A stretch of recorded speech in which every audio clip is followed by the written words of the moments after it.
On August 18, 1992, Mount Spur, a volcano in the Aleutian Islands, erupted, spewing volcanic ash onto Anchorage, Alaska, covering the city with a layer of fine gray silt.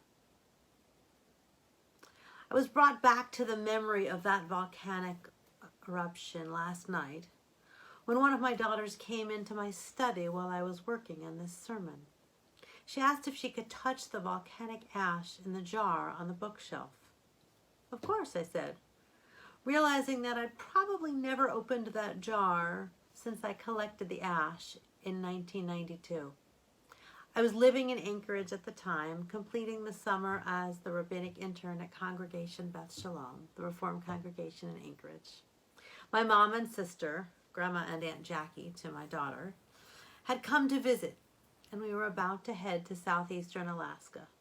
Mount Spur stopped the city and us in its tracks. One of the reasons I love that memory, besides that it was an adventure, is because it speaks volumes about my mom. My mom is proud that she's come to visit me in pretty much every place I've lived or worked, except for the summer I traveled to Ukraine. She drew the line there. Mom startled a dorm mate of mine when she visited me in my Penn dorm and actually slept in my room. We've traveled in Israel and Europe. She helped me teach a children's lesson at my student congregation in Fort Smith, Arkansas. And she came to Alaska, where she hiked in volcanic ash. In her unflappable, not drawing attention to herself, pragmatic way, Mom has always been intrepid in a world in which climbing Mount Everest and making millions draw the headlines. She quietly and gently taught us and hundreds upon hundreds of kindergarten students with patience, stories, cooking, music, and nature. She's the teacher who taught with quiet firmness and never raised her voice. Mom's classroom and her strength journey with her students. We even heard this back in December when we were visiting her in New Jersey, when a mother of two of her former students saw her across a room and came over. She came over and told Mom what her girls were doing. One of them is a teacher. Mom, of course, remembered the girls, and the mother had great things to say. And as well in her life, Mom's traveled, finding her way and making wonder in small places and great ones, encouraging us wherever she went. These days, I try to tell as many stories about my mom as I can, so that my children can see her through these vibrant memories. For while my three speak to her often, but for a pandemic see her often, so much of her memory has been wrested from her by illness. And it is challenging for my children to remember the weeks she used to come to live in our house, make grape jam, cook dinner, read endless repetitions of Eric Carle books, and visit their classrooms when they were small. I tell stories, show photographs, and explicitly cite mom lessons to my children as I do things she inspired or taught me. From baking brownies to telling a story to getting to know a new place on a journey. As I work harder at this than I might have had to some years ago, I realize how important it is to not only live her lessons, but to name them.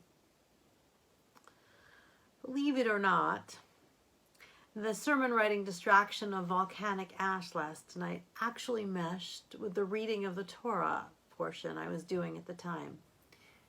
You'll see, and it may not be clear at first, but you see, this week we begin the book of Numbers, Bamidbar. The opening chapters of Numbers include a litany of tribes and the heads of the tribes for part of a census. This was a census being taken by our biblical ancestors, a census in which men were counted, not women. My colleague, a great history professor, Rabbi Carol Balin, points this out when she writes, and I quote, "When you consider that 603,550 men are counted in a book of 36 chapters that acknowledges fewer than 10 women, you begin to understand that who does the recording and who is recorded are not incidental matters. Balin continues, factor into the equation the cumulative effect of hearing these numbers repeated year in and year out to ever new generations of Jews during the cyclical reading of the Torah. The impact of hearing stories that feature male protagonists almost exclusively is exponential, incalculable, epic. Rabbi Balin is a professor of Jewish history whose research includes Russian Jewish writers of Tsarist Russia, and is currently working on a history of bat mitzvah as we approach the 100th anniversary of the first bat mitzvah. She's taught countless rabbis and cantors, among them Rabbi Daniels. She's taught at the Hebrew Union College Jewish Institute of Religion, and she even taught here at NSCI last spring. Her work lifts up often unknown women's voices and contributions to our history. Throughout history generally, and through Jewish history specifically, the women's experiences have gone unrecorded, or at least lesser recorded, and their voices are often unheard. For throughout our history, women were not the folks in power or with influence, and they simply didn't have attention drawn to themselves, perhaps even by their personality or stature. Rabbi Balin's challenge is for us to name the women, tell their stories, recall their deeds, and learn from them. We're presently in the period of the Omer on the Jewish calendar, that is the 7 weeks between Passover and Shavuot. In this period, we traditionally study what are called Pirkei Avot, the teachings or sayings of the fathers, pithy, wise wisdom that so often speaks to us today. A few years ago, 2 other rabbinic colleagues, Rabbis Sue Levi-Elwell and Nancy Fuchs-Kramer, published a book called Jewish Women, Sharing the Torah of Our Lives. Each essay in this book is about a truth in a woman's life, seen through a Jewish lens. For example, a relationship with their sister, a relationship with their son, the experience of a miscarriage, or the relationship with a mother-in-law, and wedding china. So many stories that just might not have been deemed important or been told at another time. I've put the book in front of me for myself for years, thinking it brilliant in its just utter basicness. It is just profound as it asks the question in each of these essays, what are the teachings of our mothers? What are the sayings and understandings, learnings of the women in our lives? What are the stories that are untold, or at least not told enough? Certainly many of our mothers' teachings we know. And when I say mothers, I mean literally our mothers and our grandmothers, but really the women in our lives and in our community. But many we don't think of. Earlier this week, I heard a gentle realization by an adult daughter eulogizing her mother. She wrote, "It wasn't until I became a mother that I recognized all the lessons I didn't even know she had taught me."